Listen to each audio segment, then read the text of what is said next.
Terima kasih Mas Ekanto. Selanjutnya ingin saya tanyakan, ini kok tadi Pak Mas Ekanto, maksud kami selaku LSM Seroja itu selalu menyebut nama Pak Risti nih selaku Kepala Dinas PUPR. Apakah memang dia itu layak atau bagaimana untuk diorbitkan menjadi sekda? Terus yang kedua ingin saya tanyakan lagi, ketika Mas Ekanto upload di beberapa media sosial terkait penanganan banjir yang menimpa di Desa Limbangan, lalu kok mereka rame-rame bergerak dari stakeholder yang ada. Nih gimana nih Mas Ekanto?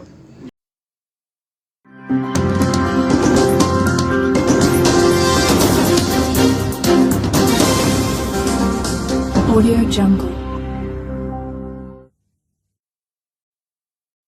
Ya, assalamualaikum warahmatullahi wabarakatuh. Saya akan melakukan bincang-bincang siang hari bersama Ekanto LSM Seroja Kabupaten Cilacap terkait mengenai permasalahan banjir yang ada di wilayah Kecamatan Wanarja, Desa Limbangan. Mari kita saksikan perbincangannya. Ya, terima kasih. Selamat siang.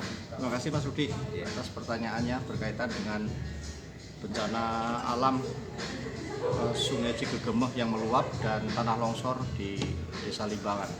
3 titik bencana di Desa Limbangan itu memang terjadi dalam satu malam ya, tanggal 28 Oktober 2021. Pelaksanaan kegiatan semua ditangani oleh pemerintah, dalam ini oleh pemerintah Kabupaten Cilacap dan oleh BPBS. Namun memang dari beberapa kegiatan ini saya melihat yang paling menonjol dalam pelaksanaan penanganan darurat itu dilakukan oleh Dinas PU dan Dinas PUPR ya Mas ya, Kabupaten Cilacap yang dipimpin oleh Pak Kristianto.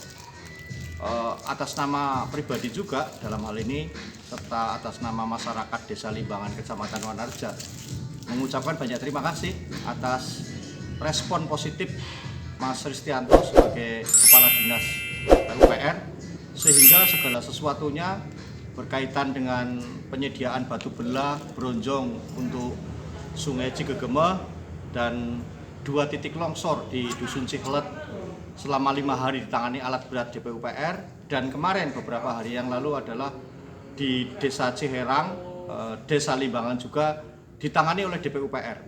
Hampir semua kegiatan itu walaupun lininya adalah leadernya seharusnya adalah kepala pelaksana BPBD, tapi dalam pelaksanaan kenyataan dilakukan oleh DPUPR yang dipimpin oleh Pak Kristianto. Sekali lagi saya mengucapkan terima kasih dan apresiasi setinggi-tingginya atas kinerja dan kecepatan ketanggapan daripada Mas Kristianto sebagai Kepala DPUPR Kabupaten Cilacap.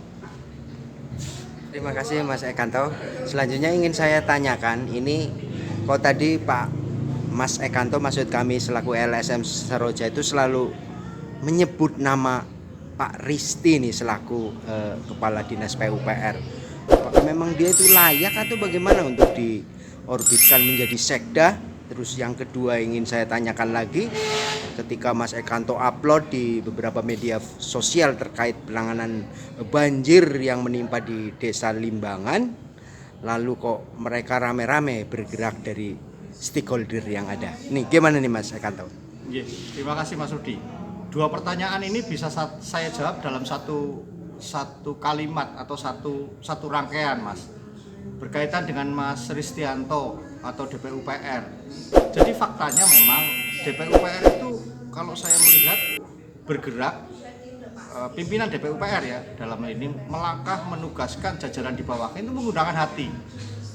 Salah satu contoh adalah pada saat terjadi bencana tanah longsor tanggal 28, tanggal 29 beredar video dan kami kirimkan kepada Pak Risti tentang tanah longsor khususnya di Dusun Cihelet Desa Limbangan. Tidak sampai 24 setelah kami melaporkan kepada Pak Kristianto, alat beratnya langsung turun Mas. Bukan hanya turun, langsung menangani selama 5 hari. Itu yang saya katakan bahwa yang tercepat dalam pergerakan penanganan bencana itu DPUPR. Gitu. Sayang BPBD itu tidak di bawah DPUPR. Kalau BPBD di bawah DPUPR itu atau menjadi bidang bagian dari DPUPR mungkin akan lebih luar biasa begitu, walaupun menjadi beban pekerjaan yang berat juga bagi DPUPR. Tapi itu semuanya karena regulasi ya, kita tidak akan masuk ke ranah sana. Yang kedua tadi pertanyaan tentang Pak Risti yang kita sebutkan. Faktanya, itu fakta bahwa Pak Risti memang mempunyai kemampuan merespon cepat dalam segala hal, termasuk dalam hal ini adalah kebencanaan. Responnya bukan berpikir tentang regulasi, tetapi hati. Seorang pemimpin eselon 2, pejabat eselon 2, selain memang pintar berkomunikasi dengan segala lini, juga harus menggunakan hati dalam melakukan langkah-langkah, sehingga tidak terbelenggu berkaitan dengan adanya regulasi. Sekali lagi berkaitan dengan Pak Risti, terus tadi ada kaitan dengan Sekda. Sekda itu wilayah Pak Bupati. Yang pertama itu, yang kedua pansel belum terbentuk. Selama regulasi memang memperbolehkan Pak Risti untuk menjadi bakal calon salah satu sekda, selama regulasi itu memang mengizinkan, kenapa tidak gitu. Walaupun memang banyaklah calon yang beredar selama ini di media massa. Ada Mas Awal, ada Pak Supri, ada Pak Kepala Kesbang, ada Kepala Dinas Pendidikan. Tapi satu hal yang ingin saya sampaikan, seorang calon sekda itu ada dua modal dasar. Selain memang kemampuan sumber daya manusia, itu dua hal yang paling pokok. Cara berpikir berpikir dengan hati nurani itu akan menghasilkan hasil yang luar biasa. Dalam hal ini termasuk di dalamnya komunikasi dengan semua elemen. Selama seorang sekda gagal berkomunikasi dengan elemen-elemen atau dengan masyarakat, pemerintahan ini akan membebani Pak Bupati. Padahal peran utama seorang sekda adalah membantu Bupati. Kalau sekda gagal berkomunikasi dengan masyarakat, akan gagal pemerintahan itu juga. Saya melihat ada salah satu calon sekda yang beredar selama ini gagal berkomunikasi dengan masyarakat. Sangat saya sayangkan kalau calon sekda yang beredar selama ini, salah satunya ini orang yang kita anggap gagal berkomunikasi, akan menjadi sekda definitif ke depan. Saya akan berusaha memberikan masukan kepada pansel nanti kalau memang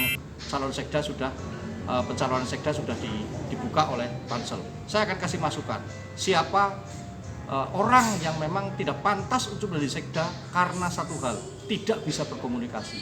Demikian Mas Yudi. Ya, harapannya seperti apa nih Mas Ekanto? Harapan saya koordinasi ya. Yang saya lihat selama ini berkaitan dengan kebencanaan itu adalah lemahnya koordinasi yang intensif, yang optimal.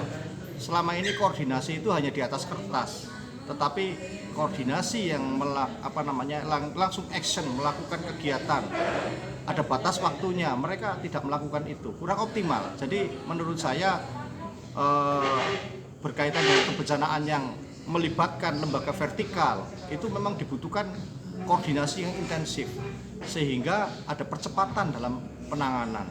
Ini salah satu contoh di Desa Limbangan, Sungai Cigegemah ini sudah yang kesekian kalinya meluap. Namun karena viral baru ditangani tahun ini.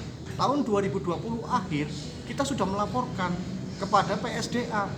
Namun koordinasi daripada Dinas PSDA Kabupaten Cilacap saya menganggap lemah terhadap BBWS maupun terhadap lembaga vertikal, sehingga hasilnya seperti ini. Tidak ada hasil apa-apa kecuali hanya secari kertas ditandatangani Bupati pada bulan Juni tahun 2021. Hanya secari kertas membutuhkan waktu 10 bulan. Dari akhir tahun 2020 kejadian pertama melimpahnya Sungai Cigegemah, baru ada surat Bupati pada bulan Juni 2022. Artinya ini bukan kesalahan Bupati, ini kesalahan OPD yang menangani sungai di wilayah Kabupaten Cilacap. OPD ini tidak intens, tidak ada keseriusan dalam menangani penanggulangan meluapnya Sungai Cigegemah. Demikian. Terima kasih, Mas. Oke, terima kasih Pak Ekanto. Mudah-mudahan apa yang diperjuangkan oleh Pak Ekanto dalam penanganan banjir di Walan Reja khususnya di Desa Limbangan mendapatkan keberkahan dari Allah Subhanahu wa taala. Amin, amin. Assalamualaikum warahmatullahi wabarakatuh. Waalaikumsalam warahmatullahi wabarakatuh.